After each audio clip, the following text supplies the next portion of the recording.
Welcome back to Gambit and the X-Ternals. Welcome back to Gambit and the X-Ternals. Welcome back to Nortman Reviews. I'm John. We're reading Gambit and the X-Ternals as we are in Phase 3 of the Age of Apocalypse. This is issue number 3 of Gambit's book. Why he got top billing, I don't know. Why they're called the X-Ternals, I don't know. But Gambit is a little ragtag of Robin Hood thieves, including Sunspot, Jubilee, Strong Guy, and Lila Cheney got zapped away to Shi'ar space to steal the Emkron crystal. There, they started fighting. They got in a fight with Gladiator and the Imperial Guard. The Emkron crystal was going crazy and destroying worlds. And before they died from the Emkron crystal, they got teleported away by Deathbird and the Starjammers. So, here we go. There's Gambit, Starjammers, and the X-Ternals. Why they're called X-Ternals, I don't know. I think I've talked about it. None of them are external. Who cares? But as we notice, there's a cool shot, cool space shot. And I'm already liking the art better because instead of Tony Daniel, who's not a bad artist, but he got better as he went on. Salvador LaRocca, who's a pretty damn good artist. He's done some really good stuff even later, but this is pretty good stuff here, and I like his work on this book. He does this and the next issue. The Starjammer ship, and whatever ship this is, cool perspectives, cool use, designs, and being able to draw technology. That shit is hard, for me at least. So I think here they're just recapping everything. Like, this isn't a good idea, Deathbird. You don't want me to do this. I'm not a warrior. It's like, yeah, you are. Like, okay. And, oh my gosh, they're talking about their plan. There's a fleet that we have to get past, and she says, what fleet? Chode here? He's like, why, that's a Jubilee. That fleet. And I can't really tell what we're looking at. I guess there's a fleet somewhere around here that we're looking at. So they're preparing to transport to where they think the Emkron crystal is at, right? So they teleport, not through Lila's powers, but through the ship's teleporter. And Gambit makes a joke about beaming down to a planet. There's a lot of Star Trek references. So they have a plan. Let's proceed. So there's this army that's waiting for them, a whole army of goons. So Sunspot, Jubilee, and Strong Guy, along with the rest of the Starjammers, did they stay? It looks like they stayed. Well, thanks for being part of the comic, I guess. Those guys stay back while Gambit, Deathbird, and Lila are going to... these guys are a diversion fighting this army, while these guys go in to try to steal the Emkron crystal, right? And they're talking about what the Emkron crystal is. Its power is vast. It's like an infinite object, but how you can store something like that. It's all very convoluted sci-fi stuff. So yeah, he shoots some people here. They overcommitted their forces. Okay, so we were able to sneak by them. And it's like, okay, what are we going to do? Did they find the Emkron crystal yet? They still haven't seen it. Right?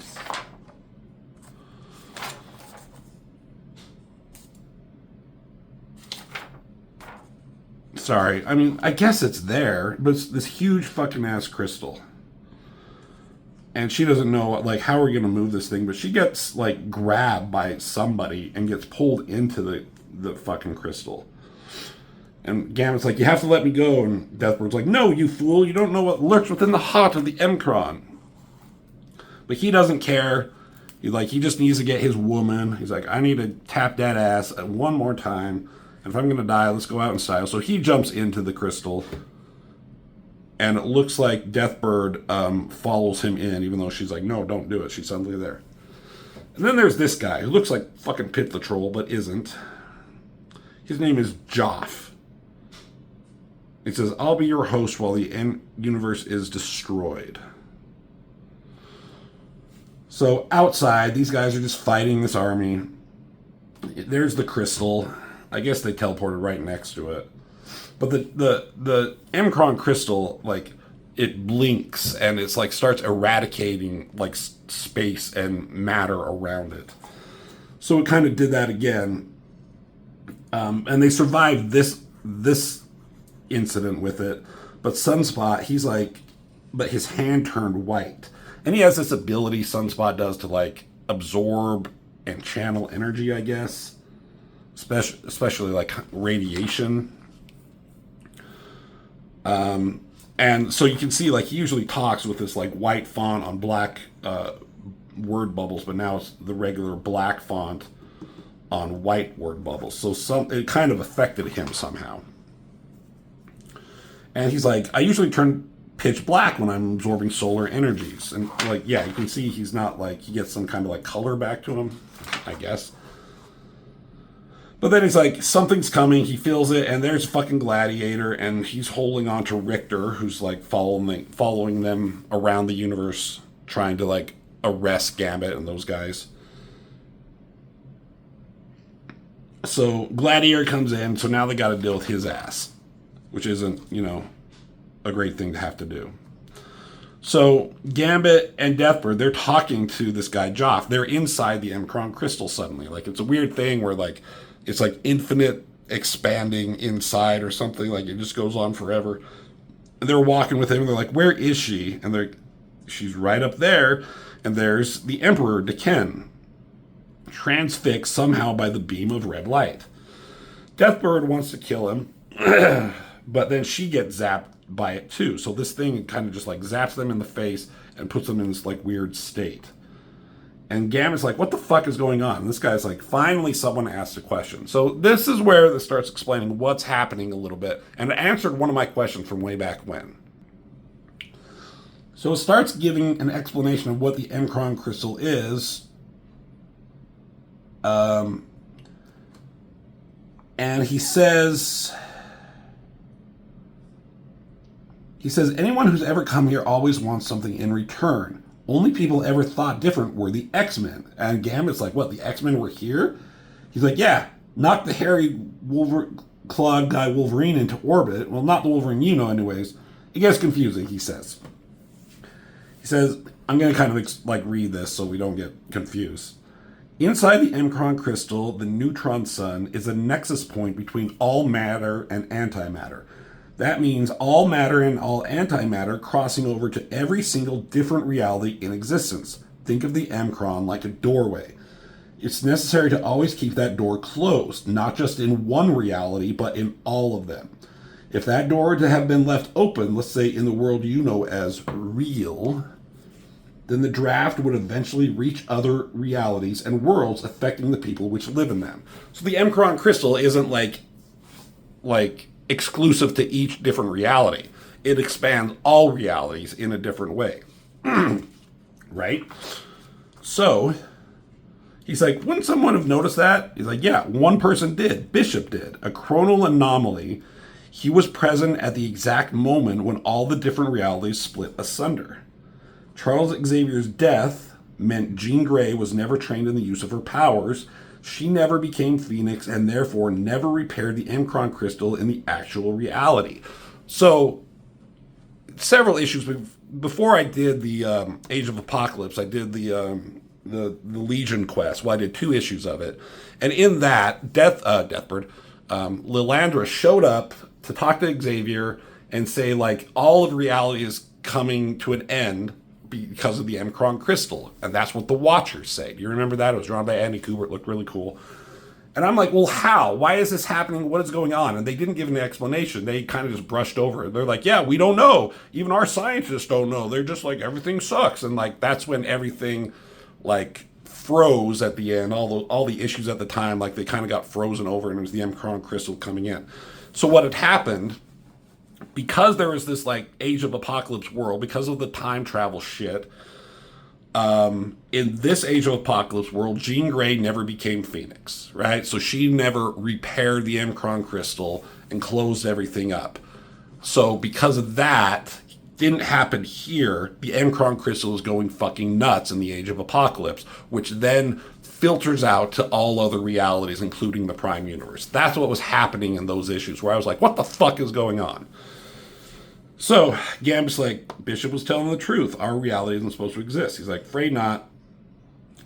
It's only a matter of time before every other reality is affected, one collapsing after the next, all that. So, he's like, yeah, all these blinks, the fracturing of the crystal, you could go just like that, he says. Unless you do something about it. And Gambit's like, oh, I can't be the one. I'm not worthy. He's like, yeah, look, everybody everywhere is counting on you. I mean, I don't think Gambit gets enough credit for, like, his part in all of the Age of Apocalypse. Like, if he didn't do what he was able to do here, like, everything would be fucked, right? Like, not just Age of Apocalypse world, but everything. So he's like, you're a thief, fine. Just steal a shard of the crystal and use that to send Bishop back in time and stop Professor Xavier from being killed. You don't have to steal the entire Mcron crystal. You just need a shard of it. Because, like, one shard, whether it's, like, one shard or the entire thing, it doesn't matter, right? He's like, well, why don't you do it? He's like, it's weird. It's like, I'm guardian of the crystal. I can't do it. It's a curse. But he's like, you have to leave a part of yourself. You can't just take something and ask for something in return. You have to leave a part of yourself. And Gambit's like, that might be a problem because, like, I never gave nothing to anybody in my whole life. So he doesn't know what he can give back to it. Meanwhile, outside the Mcron, people are fighting. Gladiators coming up on fucking Sunspot here, choking his ass to death. Cool shot, cool anatomy. I mean, the anatomy, yeah, it works. I like this Salvador LaRocca art here. But Sunspot starts, like, absorbing more energy, so he's, like, white hot. And, I don't know. A blink from the Mcron crystal happens. Everyone starts turning to glass. Sunspot's trying to, like, absorb the radiation with his powers, but it's too much. Gladiator gets fucking turned to glass here suddenly. And he says, we have to go into the crystal. Because, yeah, the next surge will be too much. So they're like, well, what else are we going to do? Like, jumping out of the frying pan into the fire. Richter jumps in with them. So they're all in the goddamn Mcron crystal. They made it through. Yeah, Sunspot's fucking just, like, white hot now. They see Gambit talking with him here. And he says here to Gambit, there's more of you inside you than you're willing to admit. That's the reason you fight the good fight. And that's the whole reason Magneto sent you here. Because he knew you wouldn't fail her. And he says rogue. He's like, yeah. So... okay, so I guess Gambit figures out what he needs to do to, like, take a piece of the Mcron crystal, what he needs to give in return. And I don't think it says it outright. The only thing I have to offer, it's like, this is for you, Rogue. And something happens. He offers something. And what I think it is, I think he gives away his love for Rogue. Like, he, like, gives her up. Like, he finally accepts that, like, her and, like, she and him won't be together ever. So he just gives away his, like, love for her, I think. And it looks like the crystal accepts the offer. So crazy shit is happening inside. And he has a shard, but till we return to Bishop and Earth, reality can still shatter at any moment. And then Sunspot's like, yeah, you're going to have to make this trip without me. I've absorbed way too much energy.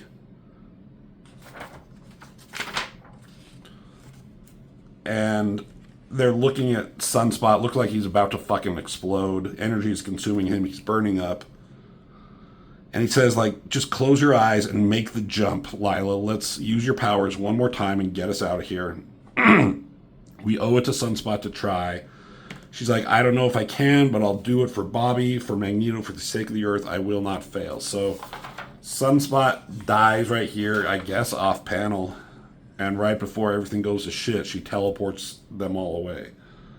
So things are fucking like heating up, right? Stakes are about to get bigger.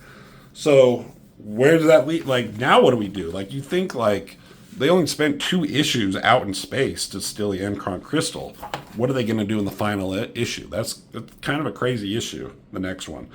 So that's it. Issue number 3. Issue number 4 will come up in a few weeks when we get into phase 4. Rusty is here again.